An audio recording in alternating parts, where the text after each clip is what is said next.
দেহ নিয়ে পাগলের মতো ছুটছিলেন, তারা সবাই জুলাই আন্দোলনের সাহসী ও অকুতোভয় সৈনিক। ডিম পাড়ে হাসে, খায় বাঘ ডাসে। প্রবাদটির সাথে এই সাহসী মানুষগুলোর কিছুটা মিল আছে, কারণ জুলাই আন্দোলনের সময় তারা জীবন বাজি রেখে সামনে এসেছিলেন, আর আন্দোলন শেষে কোনো বিনিময় না নিয়ে বাড়ি ফিরে গেছেন। তাদের কর্মকাণ্ডের সুফল সবাই ভোগ করলেও 1 বছর পর এসে কয়জনই বা তাদেরকে মনে রেখেছে। এই ভিডিওটা দেখুন। সামনে এক ঝাঁক পুলিশ আর পেছনে শত শত আন্দোলনকারী। পুলিশ বাহিনীর শস্ত্রের সামনে দাঁড়ালেও আন্দোলনকারীদের এগিয়ে যাওয়া ছিল কল্পনাতীত ব্যাপার, কারণ যে কোনো সময় ঘটতে পারত প্রাণহানির ঘটনা। সেদিন নিজের প্রাণের মায়া ত্যাগ করে তারা ধাওয়া দিয়েছিল পুলিশকে, যার একেবারে সামনে ছিল একজন সাহসী যুবক। ওই যুবকের দৌড় দেখে মনে হবে সে দুনিয়ার সকল মায়া ভুলে শুধু জুলাইকে সফল করতেই মাঠে নেমেছিল। পরবর্তীতে বিভিন্ন সূত্রে জানা গেছে মানুষরা বিএনপির রাজনীতির সাথে যুক্ত, তবে রাজনীতি করেন না এমন অসংখ্য মানুষও জুলাইয়ের বীরত্বের প্রমাণ দিয়েছেন। তাদের একজন রিকশা চালক নূর মোহাম্মদ। বৈষম্য বিরোধী আন্দোলনে 2025 সালের 4 আগস্ট বিকাল 4:30টার দিকে ফার্মগেটের পথচারী সেতুর নিচে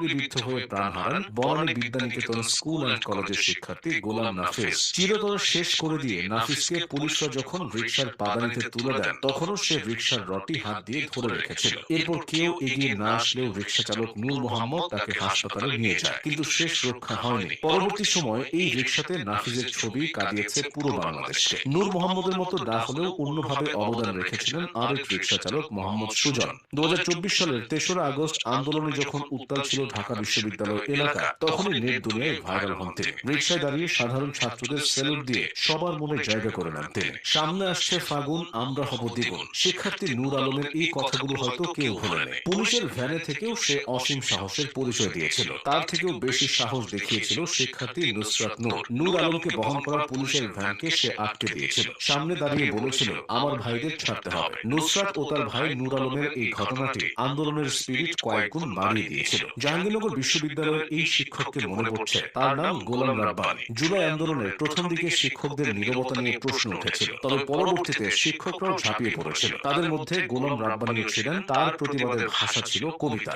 আবৃত্তি করা কবিতাটির নাম এই উপত্যকা আমার দেশ না। নবারুণ ভট্টাচার্যের লেখা এই কবিতায় গোলাম রাব্বানীর কণ্ঠে যেন জীবন পেয়েছিল। অনুপ্রাণিত হয়েছিল সর্বস্তরের মানুষ। এদিকে আন্দোলনে সরাসরি যুক্ত না হয়েও যে গভীর প্রভাব রাখা যায় তা দেখিয়েছিলেন যুক্তরাষ্ট্র প্রবাসী তারেক আহমেদ। যুক্তরাষ্ট্রে বসবাস করলেও আন্দোলনের সময় তারেকের মনটা পড়ে থাকতো বাংলাদেশে। তিনি বিভিন্ন আপডেট দিয়ে মানুষদের উজ্জীবিত রাখতেন। হঠাৎ একদিন তারেক ফেসবুকে পোস্ট করেন, দেশের রেমিটেন্স পাঠানো বন্ধ করতে হবে। তার আহ্বানে সাড়া দেন বিশ্বের নানা প্রান্তে থাকা প্রবাসীরা। শুরু হয় রেমিটেন্স শাটডাউন। এতে সরকারের উপর চাপ বাড়ে। তখনই দেখা যায় তৎকালীন তথ্য প্রযুক্তি প্রতিমন্ত্রী জুনায়েদ আহমেদ পলক কাঁদো কাঁদো কণ্ঠে বলছেন, প্রবাসী ভাই বোনেরা অনুরোধ করছে রেমিটেন্স পাঠান।